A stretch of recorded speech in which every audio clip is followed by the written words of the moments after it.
नमस्कार दोस्तों, आओ सीखिए। आज के चैनल में आप सभी का स्वागत है। मेरा नाम कनक है और आज की वीडियो बहुत ही खास है क्योंकि आज हम सीखने वाले हैं बुक की रीडिंग करना, साथ के साथ इंग्लिश से इंग्लिश में ट्रांसलेशन भी करेंगे। तो चलिए शुरू करते हैं। सबसे पहले देखते हैं रामू इज अ फार्मर, यानी कि रामू एक किसान है, यानी कि रामू का मतलब नाम है और इज यानी कि है के लिए, ए यानी कि एक, फार्मर यानी कि किसान। तो इसी तरीके से पूरी बुक की हम रीडिंग कराएंगे और एक एक चीज़ का बताएंगे कि इसका मतलब क्या होता है और इसका मतलब क्या होता है। चलिए शुरू करते हैं। वैसे तो मैं आपको बुक में से ही रीडिंग कराती, बट क्या है उसमें आपको क्लियर नहीं दिखता क्योंकि बहुत लाइट पड़ रही थी, तो इसलिए मैंने बुक का यहाँ पर इस तरीके से लिख दिया है और आपको समझाने के लिए अच्छे से इस तरीके से समझा रही हूँ। तो चलिए शुरू करते हैं, ठीक है। इज अ फार्मर, रामू एक किसान है। तो इसका मतलब होता है, एक का मतलब होता है, एक का मतलब ए होता है, फार्मर यानी कि किसान। तो रामू क्या है, रामू किसान है, रामू इज अ फार्मर, ठीक है। उसके बाद देखिए he lives in village with his son Sonu. तो पहले मैं आपको एक एक चीज़ का मतलब अच्छे से समझा देती हूँ, फिर इसकी पूरी लाइन अच्छे से बताऊंगी, ठीक है। तो पहले देखिए ही यानी कि वह, लिव्स यानी कि रहना, इन अ विलेज यानी कि विलेज यानी कि गांव में रहता है, विथ हिज सन, विथ का मतलब साथ, हिज यानी कि अपने, और सन का मतलब बेटा, सोनू, सोनू, ठीक है, सोनू तो नाम है। तो वो बोल रहा है कि वह अपने बेटे सोनू के साथ एक गांव में रहता है। एक भी यहाँ पर देखिए ए लिखा है ना, तो ए का मतलब एक, तो कहाँ पर रहता है, एक गांव में रहता है। वह अपने बेटे के साथ एक गांव में रहता है, ठीक है। तो एक एक चीज़ आपको अच्छे से समझा रही हूँ ताकि आप कोई भी गलती ना करें। उसके बाद देखिए सेकेंड लाइन, यहाँ पर देखिए he has a farm, he has a farm का मतलब होगा, देखिए ही का मतलब है उसके, देखिए ही का मतलब वह भी होता है, उसके भी होता है, ठीक है। और हैज़ कहाँ पर लगाया जाता है, जैसे कि पास के लिए, कोई चीज़ आपके पास है तो उसके लिए हैज़ लिखा जाता है। एक का मतलब हो गया एक, फार्म यानी कि खेत, यानी कि उसके पास एक खेत है, उसके पास क्या है, उसके पास एक खेत है, ठीक है। यहाँ पर आपको समझ में आ गया ये भी। उसके बाद देखिए ही ग्रोज वीट देयर। तो ही का मतलब क्या है, वह, ग्रोज यानी कि उगाना, कोई चीज़ उगाते हैं ना उसको, या फिर उगता या फिर उगाना। वीट्स का मतलब होता है गेहूँ, देयर यानी कि वहाँ।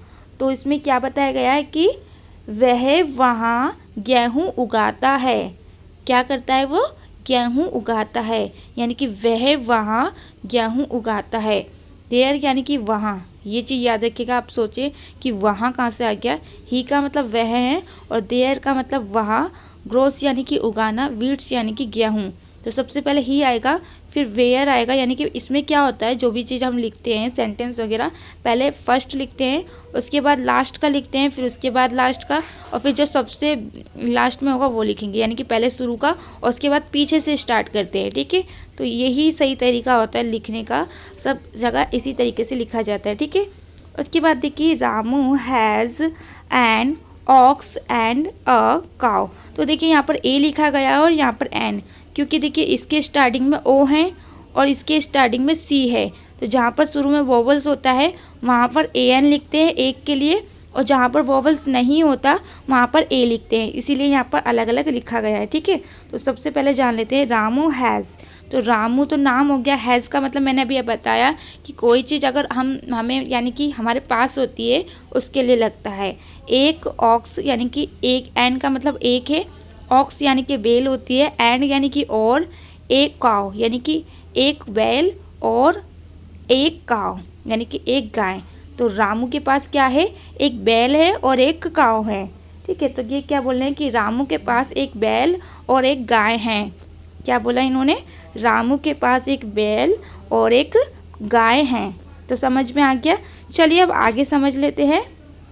He also has a mule, यानी कि ही का मतलब क्या है, ही का मतलब है उसके पास, ही का मतलब देखिए उसका भी होता है, उसके भी होता है और वह भी होता है। तो यहाँ पर लिखा गया है उसके।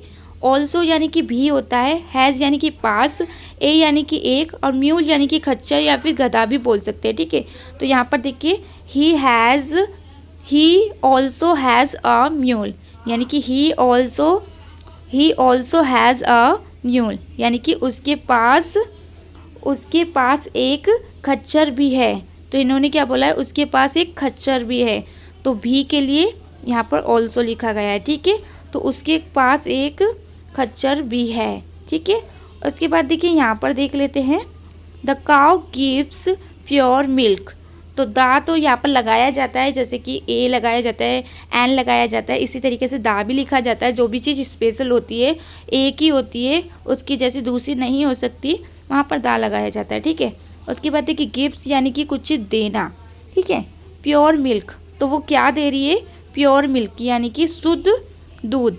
तो वो बोल रहे हैं कि गाय शुद्ध दूध देती है। तो यहाँ पर काऊ भी बता रखा है, तो कौन शुद्ध दूध देती है, गाय, यानी कि the cow gives pure milk, ठीक है। तो गाय शुद्ध दूध देती है, ठीक है। तो यहाँ पर आपको समझ में आ गया। उसके बाद देखिए Ramu rides on his mule. तो रामू राइड्स का मतलब होता है सवार करना या फिर उसके ऊपर बैठना, यानी कि वो सब किस पे सवार होता है, अपने म्यूल पे यानी कि खच्चर पे। रामू अपने खच्चर पर सवार होता है। अब ऑन का मतलब पर होता है, तो यहाँ पर ऑन लिखा गया है, ठीक है। तो यहाँ पर आपको समझ में आया। चलिए अब नेक्स्ट पेज पढ़ लेते हैं। तो चलिए अब यहाँ से पढ़ लेते हैं, Sonu is an obedient boy, यानी कि सोनू एक आज्ञाकारी लड़का है। तो सोनू तो एक नाम हो गया, इसका मतलब है हो गया, एन यानी कि एक हो गया, ओबेडिएंट यानी कि आज्ञाकारी होता है, और बॉय यानी कि लड़का। तो सोनू क्या है, सोनू एक आज्ञाकारी लड़का है, ठीक है। तो यहाँ पर आपको समझ में आया। उसके बाद देखिए he also goes to school. तो यहाँ पर देखिए ही का मतलब क्या है, वह, और गो ऑल्सो का मतलब मैंने अभी बताया था, वी होता है, गोज यानी कि जाता, टू स्कूल। तो जो भी हम जाने के लिए बोलते हैं तो वहाँ पर टू ज़रूर लगाते हैं, जैसे कि गोज टू स्कूल, यानी कि वो जाता है, यानी कि कहाँ जाता है, स्कूल जाता है, तो वहाँ पर टू ज़रूर लगेगा, ठीक है। तो इसकी पूरी मीनिंग अच्छे से समझ लेते हैं, एक एक अच्छे से।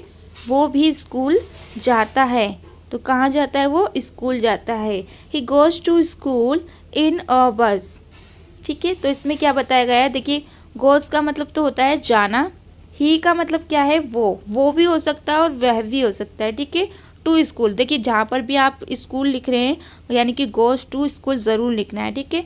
इन अ बस, तो इन्होंने क्या बोला है, वो स्कूल जाता है एक बस में। तो इन अ बस का मतलब है एक बस में, ठीक है।